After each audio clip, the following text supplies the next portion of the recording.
For more information, please visit our website www.scienceworld.in. You can motivate us to do more by liking, sharing our Instagram and Facebook page. Also, don't forget to subscribe to our YouTube channel and press the bell icon to get notifications of new videos.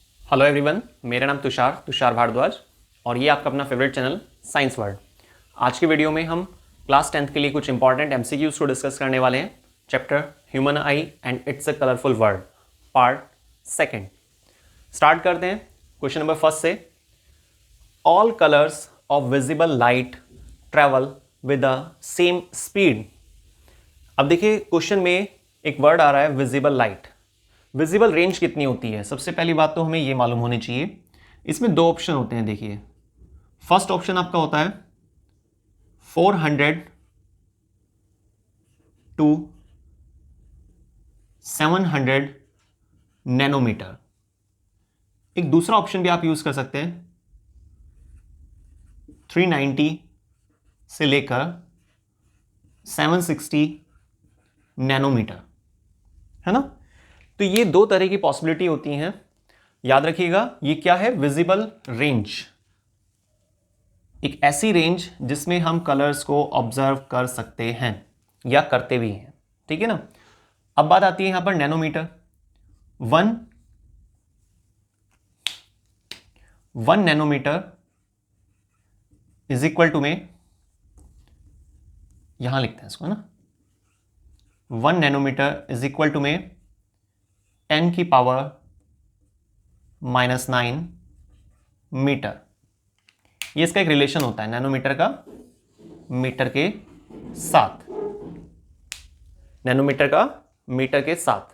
तो याद रखिएगा कि जो first question में एक word आ रहा है हमारे पास विजिबल लाइट, तो विजिबल रेंज कितनी होती है?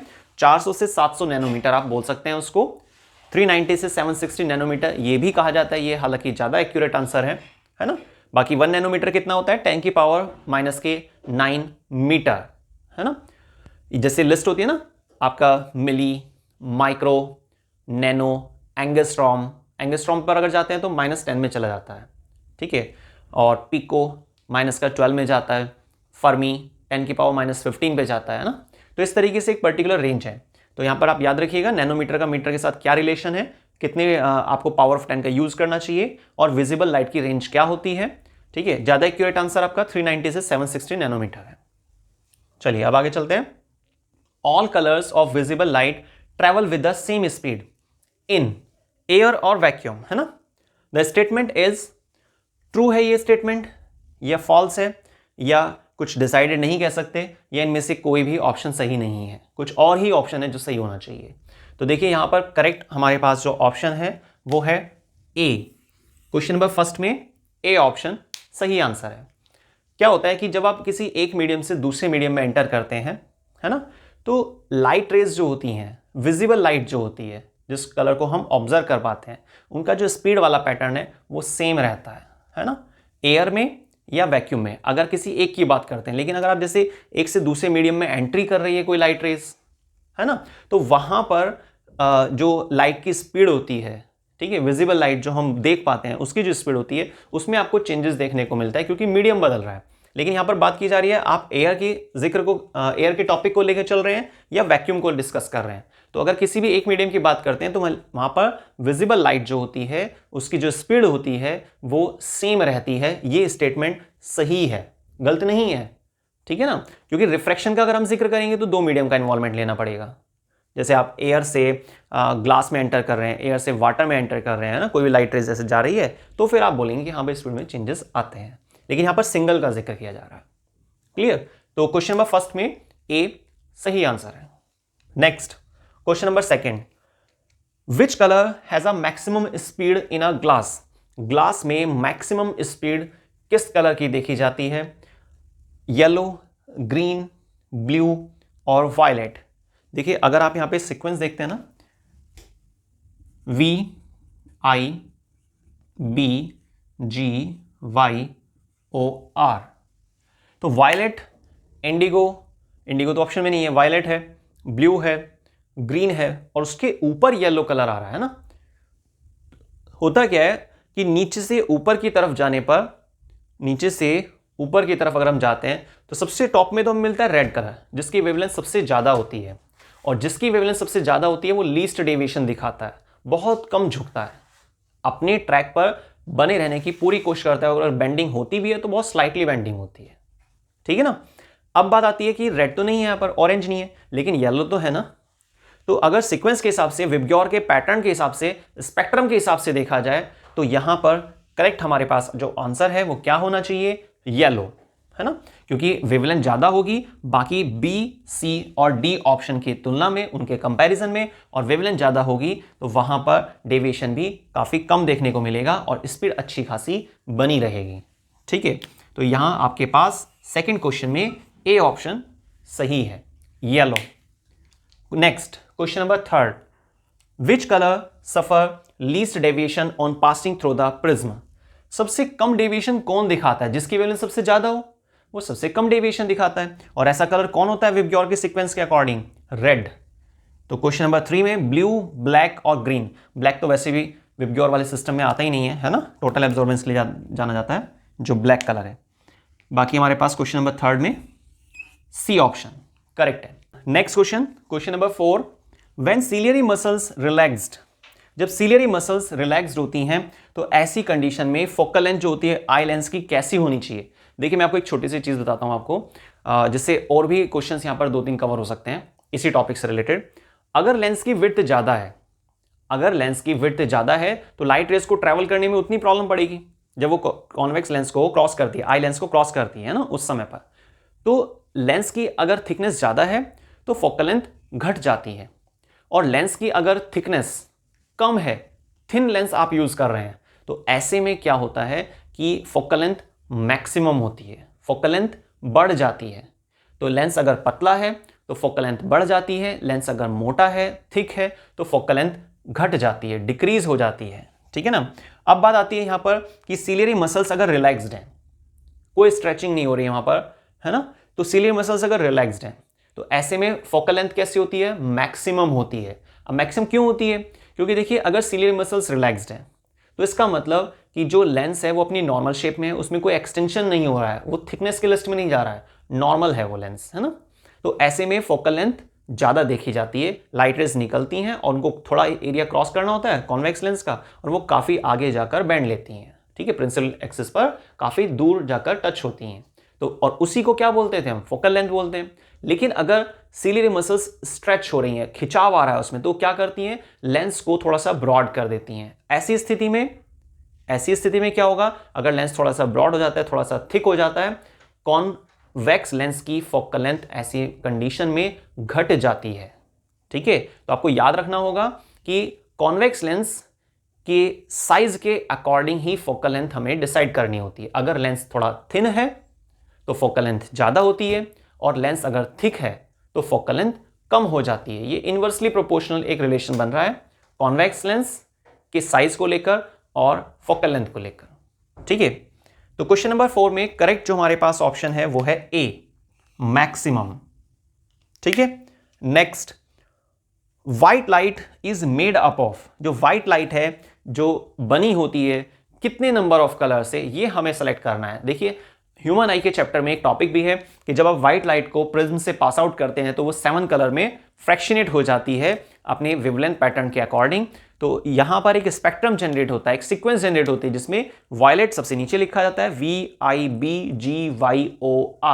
वायलेट V का इंडिकेशन देता है, और I मतलब इंडिगो, B मतलब ब्लू, G मतलब ग्रीन, Y मतलब येलो, O मतलब ऑरेंज, और रेड मतलब R से जो हम डिनोट करते हैं। सबसे ज्यादा वेवलेंथ होती है रेड कलर की, टॉप पर आता है वो, है ना। वायलेट सबसे नीचे आता है, रेड कलर की वेवलेंथ ज्यादा है, इसका मतलब लीस्ट डेविएशन रखेगा वो, है ना। ये बात ध्यान रखनी है हमें। डेविएशन करता है ऐसा नहीं डेविएशन नहीं हो पाएगा, डेविएट मतलब अपने रास्ते से हटना, है ना। ठीक है, तो क्वेश्चन नंबर 5 में 7 कलर, ये हमारे पास बिल्कुल सही ऑप्शन है जो स्टार्टिंग में लिखा हुआ है। ठीक है, तो बाकी कंफ्यूज करने के लिए था 8 colour, 3 colour, 4 colour. Clear, question number 5 तक हमें क्लियर हो चुका है। अब हम लेते हैं next question, question number 6, splitting of white light into 7 colour. देखिए व्हाइट लाइट जो होती है वो 7 कलर में बढ़ जाती है। है ना। पर इसके पीछे कौन सा यहाँ पर ऑप्शन सही है जो फिट बैठता है? रिफ्लेक्शन। क्या रिफ्लेक्शन की वजह से ऐसा होता है? देखिए रिफ्लेक्शन का मतलब तो ये था ना कि भाई सीधी रेज आती हैं, है ना, कोई भी लाइट रेज या coming light rays first strike with the plane polish surface, पहले प्लेन पॉलिश सरफेस से टकराती है। हो सकता है इरेगुलर हो, वहां पर भी रिफ्लेक्शन पॉसिबल होता है, बस एंगल्स जो है वो बराबर नहीं हो पाते उसमें, है ना। तो होता क्या है कि आने वाली जो लाइट रेज है टकराती है, टकराकर वापस उसी मीडियम में आ जाती है ना। तो इसको हम क्या बोलते थे? रिफ्लेक्शन कहते थे। तो रिफ्लेक्शन तो नहीं है। यहां पर कोई क्वेश्चन पूछा जा रहा है, व्हाइट लाइट जो है वो बट गई है, टूट गई है 7 कलर्स में, है ना, अपने 7 कलर में बट चुकी है, क्योंकि 7 कलर के मिलने से ही वो बनी हुई थी एक्चुअल में। और ऐसा कब चेक कर सकते हैं हम? जब आप प्रिज्म से लाइट रेज को पास आउट करते हैं। ठीक है, बहुत ईजी तरीका है। रिफ्रैक्शन बात ठीक है, थोड़ा बहुत मैचिंग हो पा रही है, पर लेकिन क्या है 7 कलर में बटना ये चीज सही नहीं है ना। इसके लिए एग्जैक्ट रीजन नहीं बन पा रहा है। अब नेक्स्ट हमारे पास है डिस्पर्शन। देखिए डिस्पर्शन क्या होता है? डिस्पर्शन एक वो फिनोमेना होती है जिसमें लाइट रेज अपनी वेवलेंथ पैटर्न के आधार पर फ्रैक्शनेट हो जाती है जितने कलर के मिलने से वो बनी हुई थी। ठीक है, तो उसको हम क्या बोलते हैं? डिस्पर्शन बोलते हैं। और यही हमारे पास यहां पर फिट बैठता है। अब बात आती है स्कैटरिंग। स्कैटरिंग तो सिंपल है कि लाइट रेज का फैलना, डस्ट पार्टिकल जो उसके रास्ते में आ जाते हैं उनकी वजह से स्कैटर्ड हो जाना, फैलना। लेकिन यहां पर कोई खास रीजन इंक्लूड नहीं होता। स्कैटरिंग सिंपल एक टर्म होती है जिसमें कोई रीजन नहीं है, सिंपल लाइट रेज के फैलने का जिक्र किया जाता है। लेकिन जब हमारे पास डिस्पर्शन अवेलेबल है तो फिर हम स्कैटरिंग को नहीं सेलेक्ट करेंगे। हम किसको सेलेक्ट करने वाले हैं? डिस्पर्शन को। तो डिस्पर्शन क्या होता है? एक वो प्रोसेस है जिसमें कोई भी लाइट रेज 7 कंस्टिट्यूएंट कलर्स में बट जाती है। कोई व्हाइट लाइट 7 कंस्टिट्यूएंट कलर में बट जाती है, विभाजित हो जाती है, स्प्लिट हो जाती है अपने वेवलेंथ पैटर्न अलग अलग होने की वजह से। ठीक है, तो यही हमारे पास करेक्ट ऑप्शन है क्वेश्चन नंबर 6 के लिए। ठीक है, नेक्स्ट, ट्विंकलिंग ऑफ स्टार। देखिए सबसे पहली बात, स्टार बहुत ज्यादा दूरी पर होते हैं, उनके पास अपनी खुद की लाइट होती है, डिस्टेंस बहुत ज्यादा है स्टार्स की, है ना। ऑब्जर्वर से स्टार की जो डिस्टेंस है वो बहुत ज्यादा है, साइज उनका बहुत ज्यादा बड़ा होता है, लाइट खुद की होती है। तो जब कोई ऑब्जेक्ट अच्छे खासे साइज में है लेकिन दूरी ज्यादा है पर साइज बड़ा है, इसलिए लाइट रेज तो आती हैं, लेकिन क्या है वो कंटिन्यूस हमारे आंखों तक नहीं पहुंच पाती, क्योंकि बीच में कोई कांस्टेंट मीडियम नहीं है, वेरिएबल डेंसिटी की लेयर्स होती हैं, डस्ट पार्टिकल्स होते हैं। तो कुछ समय के लिए जब लाइट रेज हमारी आंखों तक पहुंच जाती है तो हम बोलते हैं कि हाँ भाई स्टार्स हमें दिखाई पड़ रहे हैं ना। लेकिन अगले ही कुछ समय में मीडियम के बीच में आने की वजह से वो लाइट रेज अपने पाथ से हट जाती हैं, बैंड ले जाती हैं और हमारी आंखों तक नहीं पहुंच पाती हैं। तो उस समय हम क्या बोलते हैं कि भाई हमें स्टार नहीं दिख रहा है, फिर दोबारा से स्टार दिखाई देता है, लाइट रेज हमारी आंखों तक पहुंच जाती है। तो ये जो अल्टरनेट पैटर्न है, स्टार का विजुअलाइज होना, फिर से गायब हो जाना या ना दिख पाना, फिर दोबारा से ऑब्जर्व होना, तो इसको हम क्या बोलते हैं? ट्विंकलिंग पैटर्न बोलते हैं। क्या बोलते हैं इसको? Twinkling pattern. वैसे भी एक बहुत सिंपल एग्जांपल भी हम ले सकते हैं इस चीज को समझने के लिए। आपने कोई अच्छी खासी रोशनी प्रोवाइड करने वाला कोई बल्ब लिया, मान लेते हैं आपने करीब 100 वाट का एलईडी बल्ब लिया, उसको आप 1 मीटर की दूरी से देख रहे हैं, क्लियर दिखाई देगा, कोई ट्विंकलिंग के चांस नहीं है ना। लेकिन अगर आप अपने और उस एलईडी बल्ब जो 100 वाट का था, अच्छी खासी रोशनी दे रहा था, उसके बीच में दूरी बढ़ाते हैं और दूरी को बढ़ाते चले जाते हैं, तो जब आप उसे काफी दूर पर ले जाते हैं और उसको ऑब्जर्व करने की कोशिश करेंगे तो आपको लगेगा कि भाई बल्ब कभी जल रहा है कभी बुझ रहा है, इस तरह की चीजें आपको ऑब्जर्व होंगी, है ना। तो डिस्टेंस की वजह से यहां पर ऐसा होता है क्योंकि आपके और एलईडी बल्ब के बीच में एक मीडियम आ गया है, डस्ट पार्टिकल्स होते हैं उस मीडियम के अंदर, जिसकी वजह से हम डिफरेंट डेंसिटी के लेयर्स का नाम रखते हैं, और जिसकी वजह से, है ना, क्योंकि कांस्टेंट मीडियम तो होता नहीं है, लगातार उसमें डिस्टर्बेंस होता रहता है, तो कुछ टाइमिंग के लिए लाइट रेज आपकी आंखों तक पहुंच पाती है, तो आप बोलते हैं कि हाँ भाई हमें बल्ब दिखाई दे रहा है। और अगले ही कुछ समय में क्या होता है, लाइट रेज आपकी आंखों तक नहीं पहुंच पाती है क्योंकि बीच में पार्टिकल्स आते हैं जिसकी वजह से लाइट रेज बैंड ले जाती हैं। तो ये जो अल्टरनेट सिस्टम होता है ना, इसी को ट्विंकलिंग कहते हैं। चलिए, तो ट्विंकलिंग क्या होता है ये हमने समझा। तो twinkling of star is due to, किस वजह से हो पा रही है? रिफ्लेक्शन की वजह से? नहीं, ये सही नहीं है ऑप्शन बी, डिस्पर्शन की वजह से। डिस्पर्शन का तो एक अलग कॉन्सेप्ट है ना कि भाई लाइट रेज का, है ना, 7 कलर्स में बढ़ जाना, उसकी वेवलेंथ वगैरह, इन सब चीजों के आधार पर। तो डिस्पर्शन एग्जैक्ट नहीं मैच हो पा रहा है यहाँ पे। एटमॉस्फेरिक रिफ्रैक्शन, बिल्कुल यही हमारे पास करेक्ट ऑप्शन है। तो एटमॉस्फेयर के वजह से रिफ्रैक्शन हो जाता है लाइट रे। रिफ्रैक्शन का मतलब क्या होता है? लाइट रेज स्ट्रेट ट्रेवल नहीं कर पाती मीडियम में आने वाले बदलाव की वजह से, है ना, डिफरेंट डेंसिटी की लेयर्स होती हैं, तो लाइट रेज जब बैंड हो जाएंगी तो हमें नहीं दिख पाएगा और अगले ही कुछ समय पर फिर से लाइट रेज जब हमारी आंखों तक पहुंचेंगी फिर से दिख जाएगा। तो दिखना ना दिखना, दिखना ना दिखना, इसको हम क्या बोलते हैं? Twinkling pattern. तो क्वेश्चन नंबर 7 में करेक्ट ऑप्शन है आपका सी। ठीक है, next question, question number 8, blue colour of sky is due to, आसमान नीला क्यों दिखाई देता है? आसमान है नीला क्यों? नहीं, गाने के बारे में सोचिए, एक गाना भी पहले आया था और जिसमें काफी सारे क्वेश्चन थे कि पानी गीला क्यों होता है, आसमान नीला क्यों होता है। खैर, अच्छा था गाना, जिसने भी गाया था। तो कमेंट करके बताइएगा आपको कितने क्वेश्चन हैं उस गाने के अंदर। ठीक है, चलिए, तो कोई बात नहीं, एक वैसे ही लंच के तौर पर हमने डिस्कस कर लिया, और बाकी ये तो वैसे ही हमने थोड़ा सा बीच में डिस्कस कर लिया। देखते हैं अपने क्वेश्चन को। ब्लू कलर ऑफ स्काई, आसमान नीला जो दिखाई पड़ रहा है हमें, किस वजह से दिखाई पड़ रहा है? रीजन क्या है इसके पीछे? Scattering, reflection, diffraction, all of these. देखिए, किसी भी नैरो होल से या स्लिट से जब आप लाइट रेज को पास आउट करते हैं, वहां पे लाइट रेज जो होती हैं फैलना स्टार्ट करती हैं, उसके bending of light around any corner और एन अपर्चर, तो उसके लिए टर्म बनती है डिफ्रैक्शन। ठीक है, तो ये तो यहां पर मैच नहीं कर रहा है। ऑल ऑफ दीज को जब ये मैच नहीं कर रहा है तो इसका मतलब ऑल ऑफ दीज भी गया, तो सी और डी ऑप्शन तो कैंसिल हो गए। अब ब्लू कलर जो होता है स्काई का, वो स्कैटरिंग की वजह से हो पा रहा है या रिफ्लेक्शन की वजह से? रिफ्लेक्शन तो पॉसिबल नहीं है, पता है आपको, रिफ्लेक्शन तो एक ही मीडियम का इशारा करता है ना। तो स्कैटरिंग ही यहां पर मैच कर पाएगा, क्योंकि स्कैटरिंग का मतलब होता है लाइट रेज का फैलना। और आपको पता है कि वायलेट जैसे ये होता है ना आपका सीक्वेंस, वी से लेकर आर तक की जो सीक्वेंस होती है ना, ये सबसे ज्यादा स्ट्रेट चलने वाला कलर है ना, सबसे मतलब ये मानिए लीस्ट डेविएशन दिखाता है ये। और लीस्ट डेविएशन का मतलब क्या है? बहुत ही माइन्यूट बैंड लेगा, मैक्सिमम ये स्ट्रेट ही चलता रहता है, लगभग स्ट्रेट चलता है। ठीक है, क्योंकि वेवलेंथ सबसे ज्यादा होती है, इसकी वेवलेंथ सबसे कम होती है। लेकिन जो बीच में यहां पर नाम आते हैं ना, वायलेट, इंडिगो और ब्लू, खास तौर से बीच में आपका ग्रीन वाला पार्ट होता ही है। तो लोअर मोस्ट जो 3 कलर होते हैं, ये रेस्पॉन्सिबल है आसमान जो नीला दिखाई पड़ता है। एक्चुअल में नीला नहीं होता है ना, लेकिन क्या होता है, एक्चुअल आंसर तो आपका वायलेट होना चाहिए, क्योंकि वायलेट की वेवलेंथ क्या है? सबसे कम है।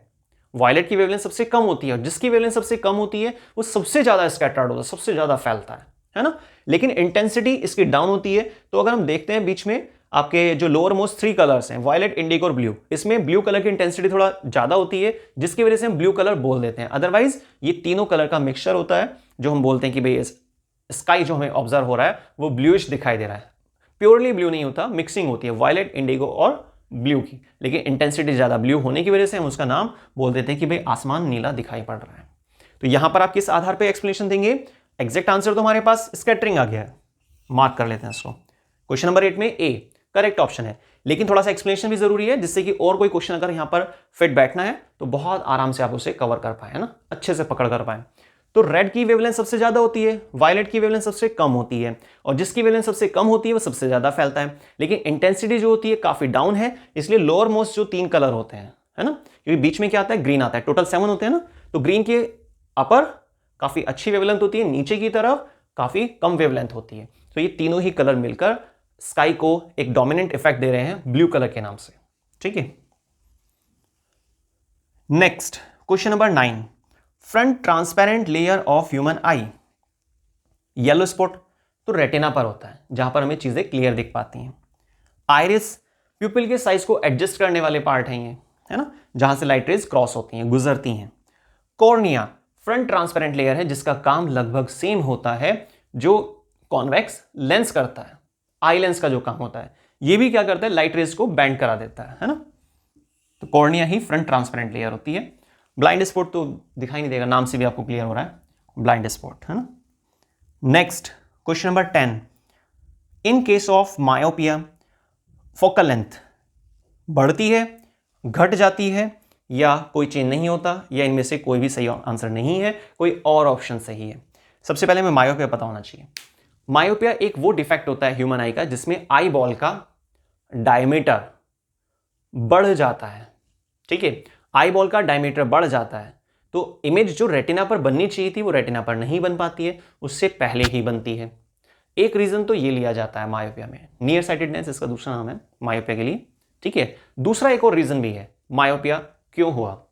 हो सकता है कि आई बॉल के अंदर या ह्यूमन आई में जो कॉन्वेक्स लेंस लगा हुआ है, जो नेचुरल लेंस लगा हुआ है ना, तो इस नेचुरल लेंस की जो कन्वर्जिंग पावर होती है वो बढ़ गई हो, है ना। तो मायोपिया जिस व्यक्ति को होता है या जिस व्यक्ति की आंखों में मायोपिक डिफेक्ट ऑब्जर्व किया जा रहा है ना, तो उस व्यक्ति की आंखों के लिए जो आप चश्मा तैयार करवाते हैं, जो लेंस तैयार करवाते हैं, वो लेंस कौन सा होना चाहिए भाई? जो नेचुरल लेंस है, कॉन्वेक्स लेंस, उसकी कन्वर्जिंग पावर बढ़ गई है ना, तो आपको घटाने वाला लेंस चाहिए जो कॉन्वेक्स लेंस के जस्ट अपोजिट हो, मतलब कॉनकेव लेंस, जिसको डाइवर्जिंग लेंस कहते हैं। तो ये जो डाइवर्जिंग लेंस होगा यही आपको चश्मे में इस्तेमाल करना होगा, स्पेक्स में यूज करना होगा, जिसकी वजह से आपकी आईज नॉर्मली चीजों को ऑब्जर्व कर पाएंगे। क्लियर? ठीक है। तो मायोपिक आई में क्या होता है? मायोपिक आई मींस जिस व्यक्ति को मायोपिया हो चुका है, जिसके मैंने आपको 2 कारण बताए। अब वो 2 कारण क्या क्या हो सकते हैं? 2 कारण हो सकते हैं। नंबर फर्स्ट, हो सकता है आई बॉल का डायमीटर इंक्रीज हो गया हो, तो इमेज रेटिना पर बननी चाहिए थी पर नहीं बन पा रही है, उससे पहले ही बन गई है। या फिर हो सकता है आई बॉल का डायमीटर तो नॉर्मल है, लेकिन जो कॉन्वेक्स लेंस है उसकी जो कन्वर्जिंग पावर होती है वो कन्वर्जिंग पावर इंक्रीज हो गई है। और अगर कन्वर्जिंग पावर बढ़ती है ना, तो इसका मतलब यह है कि फोकल लेंथ वहां पर घट गई होगी। और अगर किसी व्यक्ति की आंखों में जो नेचुरल लेंस लगा है उसकी फोकल लेंथ घट चुकी है, तो आपको एक ऐसा लेंस चाहिए जो कॉन्वेक्स लेंस के अगेंस्ट काम करता हो, मतलब डाइवर्जिंग लेंस हो। और ऐसा कौन सा लेंस होता है? Concave lens. तो इससे हमें एक और क्वेश्चन क्लियर होता है। अगर कोई व्यक्ति ये कहता है उसको मायोपिया है, नियर साइटेडनेस डिफेक्ट है उसकी आंखों में, तो उसके चश्मे में, उसके स्पेक्स में कौन सा लेंस लगा होगा? डाइवर्जिंग लेंस लगा होगा, कॉनकेव लेंस लगा होगा, जिसकी फोकल लेंथ हमेशा माइनस में होती है। अगर कोई मायोपिक पर्सन स्पेक्स यूज कर रहा है जिसमें पावर कितनी दी हुई है? -2। कितनी पावर है? -2.0, या फिर माइनस में कोई भी वैल्यू हो सकती है, माइनस का 0.5 ही क्यों ना हो। लेकिन अगर माइनस आ रहा है, इसका मतलब कॉनकेव लेंस। ठीक है। तो उस व्यक्ति के चश्मे में क्या कौन सा लेंस लगा होगा? कॉनकेव लेंस लगा होगा। ठीक है। तो ये सब चीजें हमें क्लियर हुई। तो क्वेश्चन में क्या पूछा गया था आपसे कि मायोपिया वाले डिफेक्ट में फोकल लेंथ बढ़ जाती है या घट जाती है? तो सही आंसर क्या है हमारे पास? बी, डिक्रीज हो जाती है। तो फोकल लेंथ को बढ़ाने के लिए हमें ट्रीटमेंट के तौर पर किसका इस्तेमाल करना होता है? कॉनकेव लेंस का। ठीक है। तो हमारे पास ये लास्ट क्वेश्चन था जो आपने अभी क्लियर किया। तो बहुत बहुत धन्यवाद, आपने वीडियो को स्टार्टिंग से लास्ट तक देखा। और आज की वीडियो में सिर्फ इतना ही। मिलते हैं नेक्स्ट वीडियो में, तब तक के लिए धन्यवाद।